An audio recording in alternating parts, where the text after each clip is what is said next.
¿Cuántos saben que la mayoría de las iglesias cristianas tienen lo que se llama la doctrina del sacerdocio del creyente? ¿Cuántos saben eso? The priesthood of the believer. Toda iglesia tiene esa doctrina. La explican de una forma diferente quizás cada una, pero toda iglesia tiene esa doctrina. Una vez me dijo un hombre que viene de una iglesia, una denominación que yo sé que tienen esa doctrina, pero no saben lo que significa. Dice, sí, en nuestra iglesia nosotros tenemos esa doctrina. Yo le digo, bueno, la doctrina no te hace nada, no te imparte vida. Una doctrina no imparte vida. Lo que imparte vida no es conocer la doctrina, sino cuando la doctrina se vuelva vida. Amén. Amén. Toda doctrina bíblica está diseñada para ser vivida, para ser experimentada. Amén. Entonces, el discipulado tradicional en la mayoría de las iglesias cristianas es sentarse, les explica toda la doctrina que creemos en nuestra denominación, en nuestra iglesia, le da un examen y si se aprendió toda la doctrina, le da un certificado, fuiste discipulado. Cristo no lo hizo de esa manera.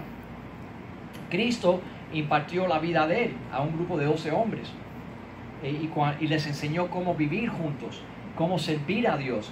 Fue un discipulado en vida, cómo tratar a la gente, cómo sacar demonios, cómo vivir por fe. Amén. Y cuando ellos comenzaron a vivir la vida de un discípulo, entonces él quizás le explicaba la doctrina. Amén. A veces nosotros hacemos las cosas al revés. Amén. Pensamos que el conocimiento de la doctrina, de los principios bíblicos es más importante que la vida de cristiano. Y por eso muchas veces veo personas que están viviendo vidas donde temen a Dios, son cristianos, pero a lo mejor no tienen estudio bíblico así como a otros. Pero sin embargo sus vidas reflejan más a Cristo que el que tiene un doctorado en teología. ¿Cuántos entienden lo que estoy diciendo? Amén, gloria a Dios. Les digo que cuando el diablo viene a atacar, a él no le importa lo que dice el certificado que tú tienes en la pared. Lo que le importa es si tú tienes la autoridad y tienes a Cristo en ti. Eso es lo que el diablo respeta. Amén, la autoridad que Dios ha impartido en ti. Y eso se adquiere no por conocimiento, sino por vida. Entonces, todas las experiencias que hablamos aquí afuera en el atrio son, aunque son los fundamentos de la fe cristiana, son experiencias necesarias para entonces poder funcionar como sacerdotes. La doctrina del sacerdocio del creyente sigue siendo una doctrina que no te imparte nada hasta que tú empieces a funcionar como sacerdote en el reino de Dios, en el nuevo pacto. Esto es un sacerdocio del antiguo pacto. Amén. No estamos diciendo que tenemos que ser parte del sacerdocio según el orden de Aarón, de la tribu de Leví. No estamos diciendo eso, pero sí estamos diciendo que esto es una sombra y un ejemplo para el verdadero sacerdocio que es el del Nuevo Testamento, el nuevo pacto. Amén. Que es un nuevo sacerdocio no según el orden de Aarón, sino según el orden de Melquisedec. Y quizás un día vamos a dar una clase de quién es Melquisedec, porque también en las iglesias la gente no entiende quién fue Melquisedec. Amén. Pero dice la palabra que Jesús tomó su sacerdocio según el orden de Melquisedec, no según su propia orden. Ningún sacerdocio se ordena a sí mismo. Todo sacerdote se somete a un sacerdocio que lo ordena según ese sacerdocio. Cristo también se sometió a un sacerdocio mayor que él y tomó su sacerdocio según el orden de Melquisedec. Y ahora Cristo es nuestro sumo sacerdote. ¿Cuántos dicen amén? Amén. Entonces, entender quién es Melquisedec es importante, pero hoy no vamos a hacer eso. Vamos a seguir hablando del lugar santo. En el atrio tenemos todas esas experiencias que son preparativas, pero también son fundamentos. Se establecen, pero no estamos ahí esperando que cada experiencia llegue a la perfección, sino establecemos el fundamento y seguimos al próximo, estableciendo los fundamentos, pero siguiendo el crecimiento en cada una de esas áreas. Amén. Entonces dice la palabra, no echando de nuevo los fundamentos de los principios básicos de la fe en Cristo, o de las enseñanzas elementales de Cristo, sigamos hacia adelante, hacia la perfección. Wow. Y eso lo haremos si Dios permite. Si Dios permite. No se trata de nosotros, se trata de Dios. Y eso lo haremos si Dios permite. La gente dice, bueno, es que no me da la gana crecer espiritualmente. es que yo llegué hasta aquí y estoy feliz. No, es que aunque tú quisieras ir a 1,000,000 y tú no sigues el orden y el plan de Dios, no vas a llegar a ninguna parte. Porque esta carrera no es para los fuertes ni para los rápidos, sino para los que llegan a la meta. Y Dios es el que establece el patrón y los principios de nuestra vida espiritual. Amén. Entonces hay personas que crecen rápido, otros son más lentos, pero Dios siempre es el que permite que sigamos hacia adelante. Hay muchos que se estancan en su crecimiento espiritual porque llegan a cierto punto, creen en lo que Cristo hizo en la cruz, aquí en el altar de bronce, reciben perdón de sus pecados y dicen gloria a Dios, soy salvo, y ya no les interesa seguir hacia adelante con Dios. Esa persona se estanca en su crecimiento espiritual aquí mismo. Sabemos exactamente dónde están. Los que son salvos están aquí mismo. Amén. Sabemos exactamente dónde están. Algunos deciden bautizarse en aguas y dicen, bueno, ya recibí a Cristo, me bauticé en agua, pero nada, yo estoy muy ocupado para seguir envuelto en las cosas de Dios, ya yo fui bautizado, y entonces sabemos exactamente dónde ellos están aquí. Pero hay un llamado para que el sacerdocio funcione en el lugar santo. El sacerdocio funciona en el lugar santo. Aquí comienza el sacerdocio, no aquí afuera. Todo esto aquí afuera es preparación. Un hombre se ofendió conmigo una vez porque me dijo, no, yo tengo todos los fundamentos en mi vida. Yo conozco lo que es la sana doctrina. Mucha cosa mucha espuma y poco chocolate. ¿Cuántos han oído el dicho ese? Y él me buscó en la Biblia. Yo te voy a enseñar los fundamentos de la fe. Estaba buscando Hebreos capítulo 6, no lo hallaba, no lo encontraba. Y entonces le dije, busca en Hebreos 6, y entonces buscó y eso mismo yo decía. Entonces le dije, ok, léelo otra vez. Entonces él leyó los fundamentos y él dijo, ve, eso es lo que yo creo, lo que yo enseño. Y yo le dije, mira, dice la Biblia ahí que esos son los principios elementales de Cristo Jesús. O sea que esos fundamentos son la escuela elemental. Si tú tienes todos esos fundamentos en tu vida y lo has experimentado y son experiencias reales en tu vida, gloria a Dios, y estás más adelantado que la mayoría de los cristianos. Pero todavía eso no es el edificio, eso es fundamento nada más. Significa que ahora puedes edificar. Amén. Eso, ahí no hay edificio todavía. Hay una base buena para edificar, pero eso no es el edificio. ¿Por qué? Porque Dios quiere que sigamos hacia adelante, hacia la perfección. El fundamento se establece, después se edifica sobre el fundamento. Todo aquí afuera es preparación, todo aquí adentro es función. Así que el lugar santo es donde funciona el sacerdocio. La semana pasada hablamos del candelero. ¿Qué representa el candelero ese? ¿Cuántos recuerdan? El candelabro o el candelero. ¿Cuántos recuerdan? La iglesia de Dios. Eso representa a la iglesia. Aleluya. Quiero hacerles una pregunta. Mirando todas estas experiencias y todo el plan de Dios, ¿dónde está la iglesia que Cristo está edificando? ¿Dónde está? Está aquí adentro. Deja que eso te remoje un poquitico y entiendas lo que el Espíritu Santo está hablando. La iglesia no está aquí afuera, ni aquí afuera. La iglesia está aquí. Y esas 7 llamas de fuego representan los 7 espíritus de Dios, que son las 7 manifestaciones del Espíritu Santo. Que no son 7, son 14 porque vienen en pares. Pero representa a una iglesia funcionando bajo la unción y la manifestación completa del Espíritu Santo. Hoy me manda un texto el hermano Paul, que ustedes conocen, no está aquí esta noche. Me dice, pastor, el Señor me dio un sueño anoche y me dijo que si Él fuera a quitar el Espíritu Santo de la tierra, muchos cristianos no se iban a dar cuenta. El judío, Pablo, el judío. Y eso me erizó. ¿Sabe por qué? Porque es verdad. Entramos a muchas iglesias que supuestamente son llenas del Espíritu Santo y tú no sientes la presencia del Espíritu Santo. Entras a muchas iglesias que dicen que creen en el Espíritu Santo, pero dicen al Espíritu Santo, métete en el closet allá atrás y no salga de allí, porque nosotros tenemos una agenda, tenemos un plan. no dejan al Espíritu Santo participar en la vida de la iglesia. Yo entré a una iglesia una vez y vi en la puerta una agenda de todo el año y decían los títulos de todos los sermones que se iban a predicar todos los domingos durante todo el año. Le pregunté al pastor, ¿qué significa esto? No, para que la gente sepa lo que vamos a ir enseñando. Y yo dije, y un año por adelantado ya ustedes saben lo que el Espíritu Santo le va a hablar a la iglesia. Y dice, sí, porque nosotros nos organizamos y no dejan espacio en la agenda para el Espíritu Santo. Wow. Los planes de los hombres no son los planes de Dios. No sé cuántas veces yo tengo una palabra que yo pienso que es del Señor y en camino a la iglesia el Señor me dice, no prediques eso. Quiero que prediques esto. Un ejemplo fue este domingo.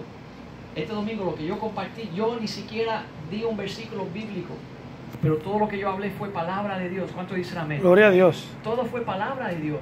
Y habían personas aquí llorando y yo no abrí la Biblia. Y yo siempre he criticado a los pastores que no abren la Biblia y no sacan por lo menos un versículo bíblico. Yo los he criticado hasta que el Señor me lo hizo a mí. Wow. Amén.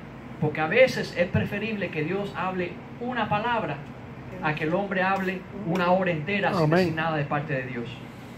Una palabra de Dios cambia la vida, toca el corazón de una persona. Entonces el candelero esto representa, este candelero, la iglesia de Dios, llena de la unción del Espíritu Santo. Esta es la meta de nosotros. Pero aún en la iglesia perfecta, llena del Espíritu Santo, ¿sabe lo que pasó? Leímos el libro de Apocalipsis que Juan vio uno semejante al Hijo de Dios que andaba entre los candeleros. Wow. ¿Qué estaba haciendo el Señor Jesús caminando entre los candeleros? ¿Qué estaba haciendo? El Señor cuida de su iglesia. Amén. Amén, amén.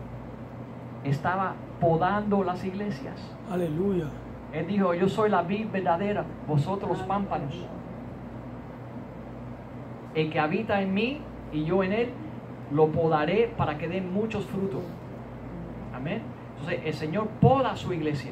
Y ahí en Apocalipsis vemos a Jesús caminando entre los candeleros, podando. Y le dice, yo sé quién tú eres, que tiene un nombre de que estás vivo, pero estás muerto, arrepiéntete. Entonces va a la otra iglesia. Has dejado el primer amor, arrepiéntete. Y anda caminando entre los candeleros. O sea, esta iglesia divina y preciosa que está aquí todavía está siendo moldeada por Jesucristo. Anímense. Amén. Porque no hay iglesia perfecta en esta tierra. El día que la iglesia llegue a la perfección, el Señor se la lleva. Aleluya. Cuando la iglesia visible dé a luz a ese hijo varón, que es la iglesia que Dios está formando dentro de la iglesia visible, el varón se va para el trono y comienza lo que dice la Biblia, que vendrán en los días finales. Amén. Yo quiero ser parte de esa iglesia que va a nacer. Gloria a Dios. Dentro de toda la iglesia visible que se ve, dentro de toda la carnalidad que es la iglesia cristiana hoy en día, dentro de eso hay un grupo, un remanente, algo que Dios está formando. Amén. Personas que se están uniendo Gloria a Dios. a la novia de Cristo. Y dice la palabra que ella tenía dolores de parto. Y el dragón vino y se paró delante de ella. No para devorársela a ella, sino para devorarse a esa criatura que iba a salir de ella. ¿Por qué? Porque esa criatura es la novia de Cristo. Aleluya. Es la que iba a reinar con una vara de hierro sobre las obras de las manos de Dios. Amén. Sobre las naciones. Entonces el diablo no le tiene miedo a la iglesia, le tiene miedo a la novia. Aquellos dentro de la iglesia que están venciendo, que están buscando de Dios, que están creciendo espiritualmente, que están uniéndose para ser parte de esta iglesia. Amén. ¿Cuántos quieren ser parte de esa iglesia? Ay, Amén. Padre, si usted lo permite. Hay que pagar un precio, Gloria a Dios. porque esta iglesia es de oro puro. Aquí afuera no hay oro. ¿De dónde sacamos el oro? Jesús dijo, compren oro puro de mí, purificado por fuego. Aleluya. Compren. Gloria a Dios. Dile que está a tu lado, te va a costar algo. Nos va a costar mucho. Te va a costar. Nos va a costar mucho. Nos va a costar. Amén. Mientras más estás dispuesto a pagar, más oro vas a tener Gloria a Dios. para ser parte de esa iglesia. Aleluya. Amén. Santo. Dios nos está convirtiendo en el material que tenemos que ser para ser parte de esa iglesia. Aleluya. Esa es la iglesia que Cristo está edificando. Y Él dijo, la iglesia que yo edifico, ni las puertas del infierno Prevalecerán contra ella. ella. Aleluya, Amén. gloria a Dios. Gloria a Dios. Esa es la iglesia vencedora. Hay algunos hermanos que nunca se desaniman, que nunca se frustran. Yo estaba hablando con un señor, un paciente mío, un médico, que lo conozco hace muchos años, y conozco su trayectoria, y he visto cómo él ha sufrido, y he visto lo que ha pasado en diferentes iglesias donde él fue miembro, y le pregunté, ¿tú sigues perseverando? Y dice, sí, hermano, estoy perseverando. ¿Estás congregándose? Sí, me estoy congregando. Claro que sí, eso es imprescindible para mi vida. Le dije, gloria a Dios, Amén. Aleluya. porque mira que hay desaires en la iglesia. Amén. Desánimos en la iglesia. Amén. Pero están llenas de gente. Amén. Pero Dios está dentro de esa iglesia visible, está formando un grupo de personas que van a ser parte de esta iglesia. Gloria a Dios. Uno de los propósitos del candelero era iluminar la mesa de los panes, que estaba enfrente. Okay, vamos a leerlo en la palabra de Dios, porque queremos hablar un poquitico para que entiendan qué son la mesa de los panes. Éxodo 25. Éxodo 25. Éxodo 25. Leamos el verso 23 y 24. Éxodo 25 y versos 23 y 24. Que alguien lo lea en voz alta. Éxodos, no Hechos, Éxodos. Vayan al Antiguo Testamento, al primer libro, Génesis. Éxodos 25, verso 23 a 24. Míralo ahí. ¿Dónde está? Ah, yo pensé que lo estaba poniendo aquí arriba, chico. No. El departamento de proyección está en la carne. Tecnología. ¿Eso es lo que pasó? Éxodos 25. 23, amén. Digan amén cuando lo encuentren. Amén. Hará asimismo una mesa de madera de acacia. Su longitud será de 2 codos y de 1 codo su anchura y su altura de codo y medio. Dice el 24, y la cubrirás de oro puro y le harás una cornisa de oro alrededor, le harás también una moldura alrededor de 1 palmo menor de anchura y harás a la moldura una cornisa Amén. de oro Y alrededor. el verso 30.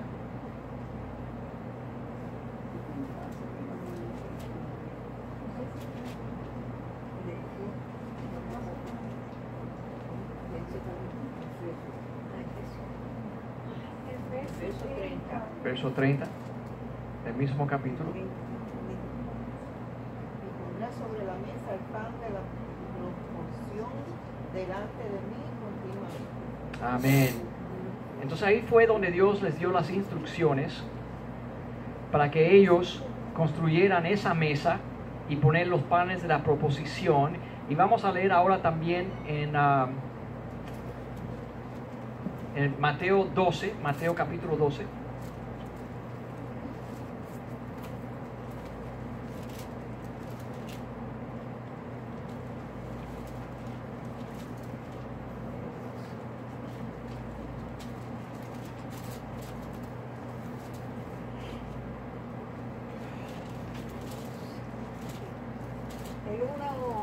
Por el 1, pastor. Mateo 12, versos 3 y 4. El 4 dice así, pero él les dijo, ¿no habéis leído lo que hizo David cuando él y los que con él estaban tuvieron hambre, como entró en la casa de Dios y comió los panes de la proposición que no les era lícito comer ni a él, ni a los que con él estaban, sino solamente a los sacerdotes. Amén, amén. Aquí Jesús estaba haciendo una pregunta a los líderes religiosos. Le decía, David entró y comió los panes de la proposición. ¿Cómo pudo haber hecho eso? Porque eso era una cosa problemática para los judíos, porque solamente los sacerdotes podían comer los panes. Entonces Jesús le habló de ese problema y le explicó que David no solamente comió de los panes, sino también le dio de comer a sus hombres y Dios no los mató. Amén. Entonces cada vez en la Biblia que se hablan de estos panes, aprendemos un poquitico más de lo que significa este misterio. Sabemos que hay una revelación en el nuevo pacto para nosotros. Entonces la mesa de los panes estaba en el lugar santo, delante del candelero que iluminaba los panes, y en el medio de los dos estaba el altar de incienso. El sacerdocio funcionaba con esas tres piezas o esos tres muebles dentro del lugar santo. Amén. El candelero, la mesa de los panes y el altar de incienso. Esos eran los tres muebles importantes para la función de sacerdocio dentro del lugar santo. Si leemos en Segunda de Crónicas 29, hay una palabra de amonestación de parte de Dios a los sacerdotes porque estaban siendo negligentes a él. Y en Segunda de Crónicas 29:11, que alguien lo lea.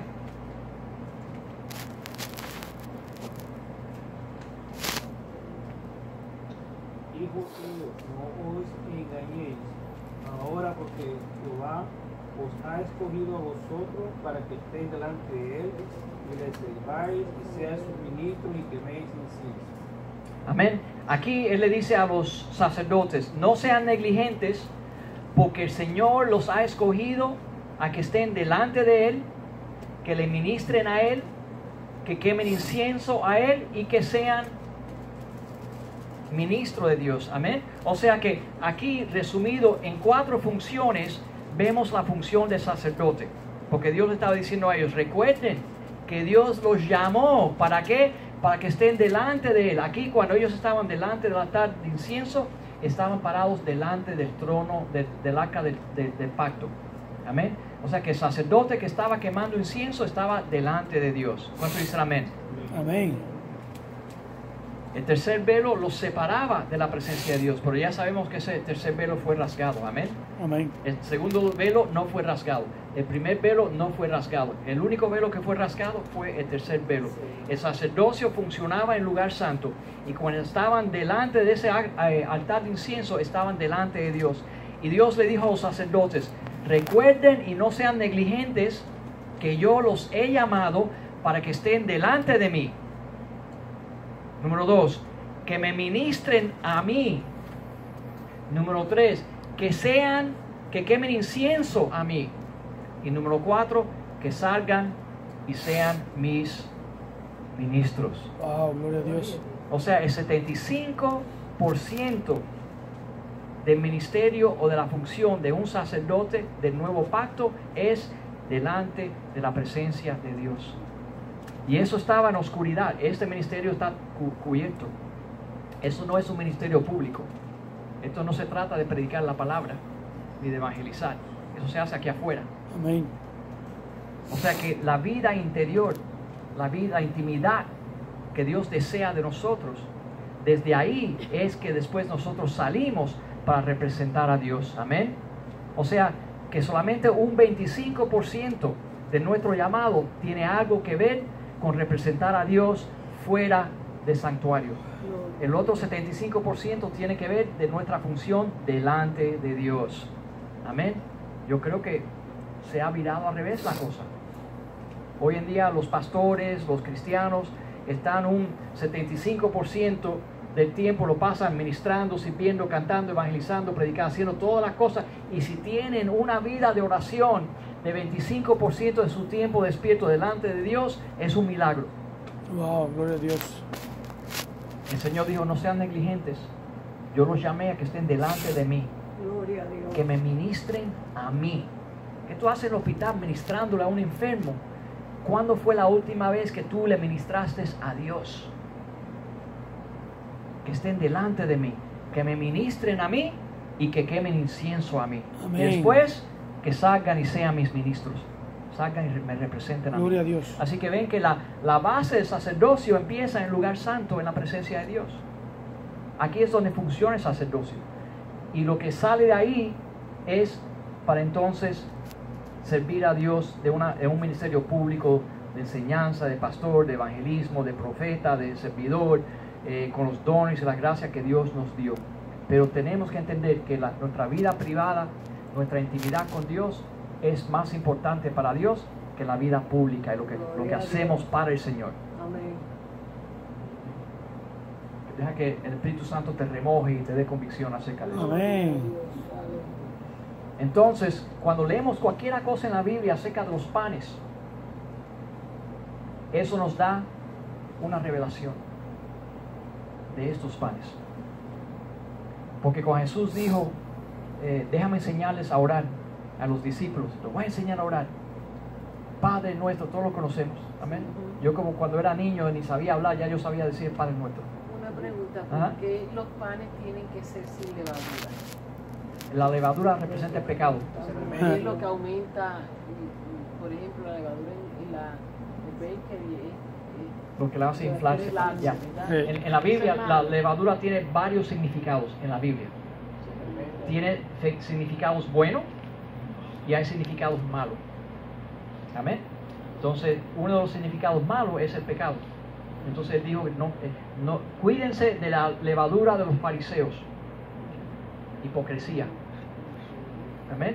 Y entonces, o sea que la levadura para los judíos era algo negativo, pero era simbólico. Ellos no sabían. A lo mejor los judíos decían, ¿y por qué Dios lo ha cogido con la levadura? Yo no entiendo. Porque la revelación no era para ellos. ¿Para quién es la revelación? Para nosotros. Para la iglesia. ¿Me están entendiendo? Todo lo que hay en la Biblia fue escrita. Todo lo que hay en la Biblia fue escrito para nuestra instrucción. Gloria a Dios. Lo siento mucho por los judíos, Amén. pero eso es lo que dice la palabra de Dios. Que todo lo que fue escrito en la Biblia fue escrito para nuestra instrucción. Aleluya. La levadura